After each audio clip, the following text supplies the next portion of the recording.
Hello everyone, आप सभी का हमारे YouTube चैनल RDGS क्लासेस में स्वागत है। यहाँ पर हम कम समय में जीएस के टॉप क्वेश्चंस को सॉल्व करते हैं। तो चलिए क्लास शुरू करते हैं।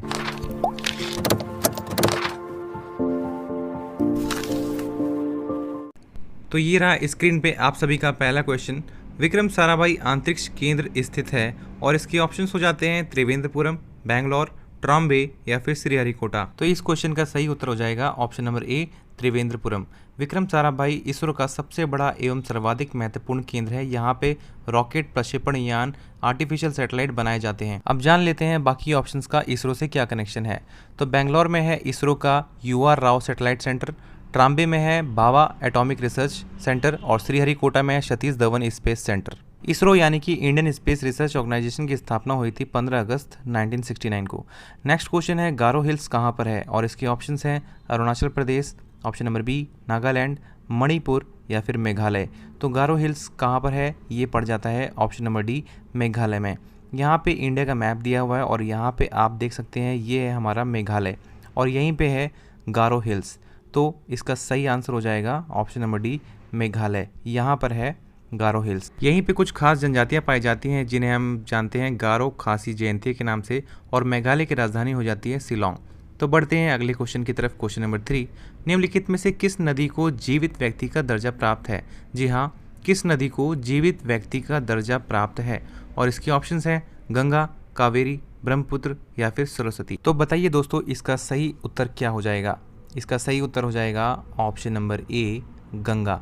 गंगा रिवर को ही जीवित व्यक्ति का दर्जा प्राप्त है। चलिए गंगा जी के बारे में कुछ जान लेते हैं। गंगा जी निकलती हैं गंगोत्री ग्लेशियर से और जाके गिरती है सुंदरबन डेल्टा में और इसकी लंबाई है 25-25 किलोमीटर। याद रखिए 25-25 किलोमीटर। तो अगला क्वेश्चन है आप सभी के सामने, क्वेश्चन नंबर 4, मेघदूत क्या है। ऑप्शन है इसके चंपू काव्य, गीति काव्य, महाकाव्य या फिर इनमें से कोई भी नहीं। तो बता दें आपको मेघदूत कालिदास द्वारा लिखी गई है और ये है गीति काव्य। तो इसका सही आंसर हो जाएगा ऑप्शन नंबर बी, गीति काव्य। वीडियो अगर अच्छी लगी हो तो इसको लाइक और सब्सक्राइब जरूर करिए। बढ़ते हैं अगले क्वेश्चन की तरफ। क्वेश्चन नंबर 5, गिरनार पहाड़ियाँ कहाँ स्थित हैं। बताइए गिरनार पहाड़ियाँ कहाँ पर हैं और इसके ऑप्शंस हैं गुजरात, उड़ीसा, गोवा या फिर असम। तो गिरनार पहाड़ियाँ हैं ऑप्शन नंबर ए, गुजरात में। भारत के गुजरात राज्य के जूनागढ़ जिले स्थित पहाड़ियाँ गिरनार नाम से जानी जाती हैं। ये जैनों का सिद्ध क्षेत्र है। यहाँ से नारायण श्री कृष्ण के सबसे बड़े भ्राता जैन तीर्थंकर नेमिनाथ भगवान ने मोक्ष प्राप्त किया था। बढ़ते हैं अगले क्वेश्चन की तरफ। क्वेश्चन नंबर 6, ईसा मसीह का जन्म कहाँ हुआ था और इसके ऑप्शंस हैं बेबीलोन में, एब्रे में, बेथलहेम में या फिर बेरूत में। तो इसका सही आंसर हो जाएगा ऑप्शन नंबर सी, बेथलहेम में ईसा मसीह का जन्म हुआ था। ईसा मसीह का जन्म 25 दिसंबर को यरूशलेम के बेथलहेम नामक गांव में हुआ था। ईसा मसीह के पिता का नाम जोसेफ था और ईसा मसीह की माता का नाम मरियम था। इनकी मृत्यु यरूशलेम में क्रूज पर चढ़ाए जाने के कारण हुई थी। अगला क्वेश्चन, क्वेश्चन नंबर 7, 31 मई किस रूप में मनाया जाता है। बताइए 31 मई को किस रूप में मनाया जाता है और इसके ऑप्शंस हैं father's day, anti tobacco day, teachers' day या फिर मदर्स डे। तो इसका सही उत्तर बताइए क्या होगा। इसका सही उत्तर होगा option number B, anti tobacco day. जान लेते हैं बाकी ऑप्शंस कब कब मनाए जाते हैं। फादर्स डे 20 जून को, टीचर्स डे 5 सितंबर को और मदर्स डे 9 मई को मनाया जाता है। तो याद रखिए ये डेट थोड़ी इंपॉर्टेंट हो जाती है। Next question, question number 8। Question number 8 है, विश्व का प्रथम कागजी मुद्रा जारी करने वाला देश कौन सा है। बताइए पहली बार कागजी मुद्रा को किसने जारी किया था और इसके ऑप्शंस हैं जापान, चीन, रूस या फिर संयुक्त राज्य अमेरिका। तो बताइए इसका सही आंसर क्या होगा। इसका सही आंसर हो जाएगा ऑप्शन नंबर बी, चीन। विश्व में सबसे पहले कागजी मुद्रा जारी करने वाला देश चीन है। चीनियों ने 9वीं सदी में कागजी मुद्रा का आविष्कार किया। चीन ने ताग राजवंश के दौरान कागज के पैसे का आविष्कार किया था। चलिए इन देशों की राजधानी के बारे में जान लेते हैं। जापान की राजधानी हो जाती है टोक्यो, चीन की राजधानी है बीजिंग, रूस की राजधानी है मॉस्को और संयुक्त राज्य अमेरिका की राजधानी है वॉशिंगटन डीसी। डीसी का मतलब है district of Columbia. Next question, question number 9, किसके द्वारा भारत श्रीलंका से अलग होता है। तो बताइए इसका सही उत्तर क्या होगा। ऑप्शन है इसके सुएज नहर, पाक, जल डमरू मध्य, खंभात की खाड़ी या फिर कच्छ की खाड़ी। तो इसका सही उत्तर हो जाएगा ऑप्शन नंबर बी, पाक जल डमरू मध्य। इसी से भारत और श्रीलंका दोनों दो हिस्से में बंटते हैं या फिर ये अलग होते हैं। तो जान लेते हैं इसको मैप में बाकी ऑप्शंस को भी कि ये कहाँ कहाँ पड़ते हैं। तो यहाँ पे आप एक मैप देख सकते हैं। यहाँ पे एशिया, यूरोप और अफ्रीका का कुछ हिस्सा दिखाया हुआ है। यहाँ पे आप अफ्रीका और सऊदी अरब के बीच में जो आप ये देख रहे हैं, ये मानव निर्मित कैनाल है जिसका नाम है स्वेज नहर। इसकी कुल लंबाई है लगभग 193 किलोमीटर, जिसकी वजह से ये आसान हो जाता है एशिया और यूरोप को आपस में जोड़ना। तो यहीं पे आप देख सकते हैं भारत और श्रीलंका के बीच में पड़ जाता है पाक जल डमरू मध्य, जिसे इंग्लिश में हम जानते हैं पाक स्ट्रेट के नाम से। अब जान लेते हैं खंबात की खाड़ी और कच्छ का रण कहाँ पे पड़ता है। तो इसके लिए हमें गुजरात का मैप बनाना पड़ेगा। तो ये है गुजरात का मैप कुछ इस तरह से, ये इस तरह से है गुजरात का मैप। और यहाँ पे जो आप देख रहे हैं ये कांधला और जामनगर के बीच में है। यहाँ पे अरेबियन सी, यहीं पे इसका नाम हो जाता है गल्फ ऑफ कच्छ। और ये जो दमन और दीव है, यहाँ से है हमारा गल्फ ऑफ खंबात या फिर खंबात की खाड़ी। तो बढ़ते हैं अगले क्वेश्चन की तरफ। क्वेश्चन नंबर 10, निम्नलिखित में से कौन सबसे नवीन पर्वत श्रेणी है? कौन सा सबसे नया पर्वत है? और इसके ऑप्शंस हैं कुछ इस तरह से, विंध्य, अरावली, शिवालिक या फिर अन्नामलाई। तो इसको सबसे पहले एक बार मैप में जान लेते हैं इनकी लोकेशन कहाँ पे है। विंध्य कहाँ है, अरावली कहाँ है, शिवालिक कहाँ है और अन्नामलाई कहाँ पे पड़ता है। तो ये जो आप देख रहे हैं ये है हमारी शिवालिक रेंज या फिर शिवालिक की पहाड़ियाँ। और ये आप देख सकते हैं अरावली, जो कि राजस्थान से होते हुए सीधा दिल्ली तक जाती है, जहाँ पे राष्ट्रपति भवन भी बना हुआ है। जी हाँ दोस्तों, राष्ट्रपति भवन अरावली पहाड़ियों के ऊपर ही बना हुआ है। यहाँ पे आप देख सकते हैं ये है विंध्य की पहाड़ियाँ और यहाँ नीचे आप देख सकते हैं यहाँ पे है अन्नामलाई की पहाड़ियाँ। तो दोस्तों, क्या आप बता सकते हैं कि सबसे नवीन और सबसे पुरानी पहाड़ियाँ कौन सी हैं? चलिए इनका नामकरण कर लेते हैं। ये पहाड़ियाँ हैं शिवालिक, ये पहाड़ियाँ हैं अरावली, यही सबसे पुरानी पहाड़ियाँ हैं। और ये है विंध्या और ये है अन्नामलाई की पहाड़ियाँ। तो दोस्तों, इसका सही उत्तर हो जाएगा ऑप्शन नंबर सी, शिवालिक की पहाड़ियाँ। ये सबसे नवीन पर्वत श्रेणी है। और सबसे पुरानी पर्वत श्रेणी कौन सी है? वो है अरावली। बढ़ते हैं अगले क्वेश्चन की तरफ। क्वेश्चन नंबर 11, घना पक्षी विहार किस राज्य में स्थित है? बताइए, घना बर्ड सेंचुरी किस राज्य में है? और इसके ऑप्शंस हैं मध्य प्रदेश, आसाम, राजस्थान या फिर झारखंड। तो चलिए घना पक्षी विहार को थोड़ा डिटेल से जान लेते हैं। केवलादेव नेशनल पार्क या फिर केवलादेव घना नेशनल पार्क, इसको पुराना नाम से जाना जाता था भरतपुर बर्ड सेंचुरी या फिर पक्षी विहार के नाम से, जो कि पड़ जाता है राजस्थान में। तो इसका सही उत्तर हो जाएगा ऑप्शन नंबर सी, राजस्थान में। भरतपुर का राष्ट्रीय पक्षी अभ्यारण्य केवल भारत के लिए ही नहीं बल्कि पूरी दुनिया के लिए अत्यंत आवश्यक है, क्योंकि यहाँ हजारों पक्षी सारी दुनिया से प्रवास करते हैं। प्रकृति और पक्षियों को विनाश से बचाने के लिए, विलुप्त होने से बचने के लिए सरकार, आम जनता और पशुपालकों को इसके लिए काफ़ी कुछ करना पड़ता है। तो अगला क्वेश्चन है, भारतीय गैंडा कहाँ पाए जाते हैं या फिर एक सींग वाला गैंडा भारत में कहाँ पाया जाता है?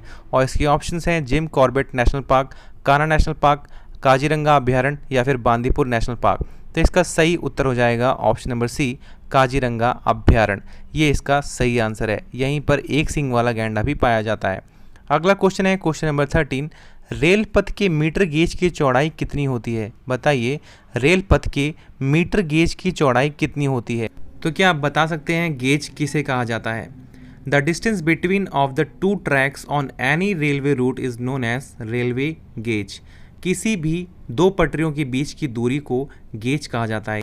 तो आइए इन 4 तरह की रेलवे गेज को थोड़ा सा डिटेल में पढ़ लेते हैं। इनकी चौड़ाइयाँ देख सकते हैं अलग अलग होती हैं। 4 types of railway gauge used in India. पहली है ब्रॉड गेज, दूसरी है मीटर गेज, तीसरी हो जाती है नैरो गेज और चौथी हो जाती है स्टैंडर्ड गेज, जो कि पूरी दुनिया में ज़्यादातर ये यूज़ की जाती है। मेट्रो में भी स्टैंडर्ड गेज यूज़ की जाती है। नैरो गेज यूज़ की जाती है जो पहाड़ियों में जो छोटी छोटी ट्रेनें होती हैं उनके ऊपर। और यहाँ पे आप इनकी लंबाई और चौड़ाई देख सकते हैं कि ये इनकी विड्थ कितनी होती है आपस में। तो इसका सही उत्तर हो जाएगा 1 मीटर। मीटर गेज की चौड़ाई कितनी होती है? 1 मीटर होती है मीटर गेज की चौड़ाई। अगले क्वेश्चन की तरफ देखते हैं। भारत में सबसे ज़्यादा गर्म स्थान है, बताइए कौन सा सबसे ज़्यादा गर्म स्थान है भारत में? ऑप्शन हैं इसके बीकानेर, जोधपुर, जैसलमेर या फिर चुरू। ये चारों ही ऑप्शन राजस्थान के हैं, तो बताइए इसका सही आंसर क्या होगा। इसका सही आंसर हो जाएगा ऑप्शन नंबर डी, चुरू। यहाँ पे कभी कभी 50 डिग्री सेल्सियस से भी ज़्यादा तापमान रिकॉर्ड किया जाता है, तो इसका सही आंसर हो जाएगा ऑप्शन नंबर डी, चुरू। और ये सभी चारों ऑप्शंस राजस्थान के ही हैं। तो बढ़ते हैं अगले क्वेश्चन की तरफ। क्वेश्चन नंबर 15th क्वेश्चन है, विश्व का सबसे ऊंचा पशु जानवर किसको माना जाता है। बताइए सबसे ऊंचा पशु जानवर कौन सा है इन ऑप्शन में से। गोरिल्ला है, जिराफ है, हाथी है या फिर शुतुरमुर्ग है। तो इसका सही उत्तर बताइए क्या होगा। इसका सही उत्तर हो जाएगा ऑप्शन नंबर बी, जिराफ। यहाँ पे इमेज में आप जिराफ को भी देख सकते हैं। इसी तरह की इंफॉर्मेशनल वीडियोस के लिए आप ऊपर दिए गए आई बटन पे जाके बाकी वीडियोस भी देख सकते हैं और हमारे चैनल को सब्सक्राइब भी कर सकते हैं। अगला क्वेश्चन है क्वेश्चन नंबर 16, संसार की सबसे महंगी वस्तु क्या है। और इसके ऑप्शंस हैं थोरियम, यूरेनियम, सोना या फिर चांदी। यहाँ पे बहुत सारे बच्चे तो सोच रहे होंगे सोना और चांदी सबसे ज़्यादा महंगा है तो नहीं दोस्तों, सबसे ज़्यादा महंगा है यूरेनियम ऑप्शंस के अकॉर्डिंग। वैसे एंटी मैटर सबसे ज़्यादा महंगा पदार्थ है इस दुनिया का, तो इसका सही उत्तर हो जाएगा ऑप्शन नंबर बी, यूरेनियम। तो दोस्तों यहीं पे आप जान लीजिए थोरियम का उत्पादन सबसे ज़्यादा भारत के केरल राज्य में ही होता है।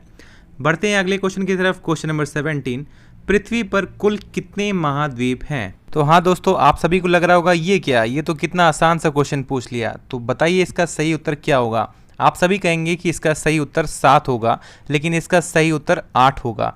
तो 7 कौन कौन से हैं। एशिया, अफ्रीका, यूरोप, उत्तर और दक्षिण अमेरिका, ऑस्ट्रेलिया और अंटार्कटिका। तो जो 8वां है वो हो जाता है जिलैंडिया। लेकिन बहुत सारी बुकों में अभी डाटा आपको 7 का ही मिलेगा, तो फिर आप 7 भी सही कर सकते हैं, ये आपके ऊपर है। वैसे इसका सही उत्तर हो जाएगा ऑप्शन नंबर 8 या फिर सी, ये इसका सही आंसर हो जाएगा। इस समय टोटल 8 पाए गए हैं, जो कि जिलैंडिया अभी नया ही हाल ही में आविष्कार किया गया नया महाद्वीप है। तो यहाँ पे आप 7 भी टिक कर सकते हैं, जैसा कि आपकी बुक्स में, पुरानी बुक्स में डाटा दिया हुआ है। तो दोस्तों ये इंपॉर्टेंट क्वेश्चन है, इसको थोड़ा आप याद रखिए। 8वां महाद्वीप का नाम है जिलैंडिया।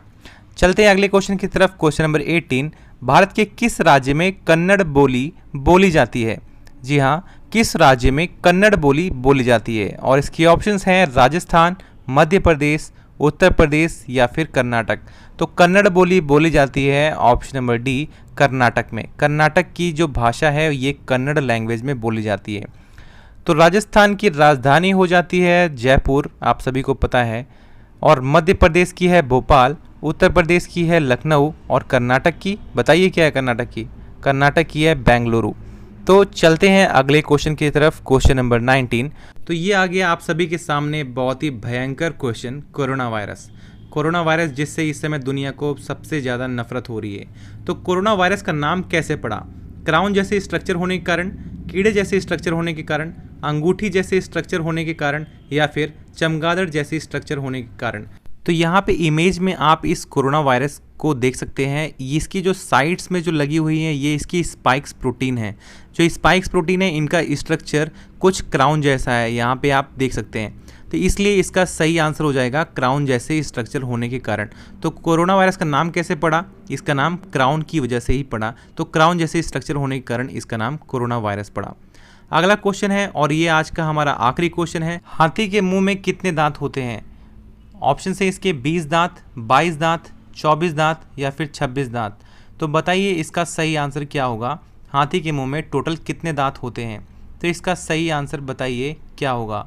इसका सही आंसर हो जाएगा ऑप्शन नंबर डी, 26 दांत। हाथी के मुंह में 26 दांत होते हैं, इसीलिए कहा जाता है हाथी के दिखाने के अलग और खाने के अलग दांत होते हैं। तो इसका सही आंसर हो जाएगा 26 दांत। हाथी के मुंह में 26 दांत होते हैं। हाथियों में आमतौर पर 26 दांत होते हैं। इंसिजस टस्क के रूप से जाना जाता है और इसके अंदर 12 प्री मोलर्स और 12 मोलर्स होते हैं। तो ये थे हमारे आज के टॉप 20 क्वेश्चंस। वीडियो कैसी लगी आप कमेंट सेक्शन में ज़रूर बताइए। वीडियो अगर अच्छी लगी हो तो लाइक और सब्सक्राइब जरूर करिए। मिलते हैं फिर एक नई वीडियो में इसी तरह से। तो thanks for watching RDGS classes. Subscribe to our channel for more educational videos. Thank you.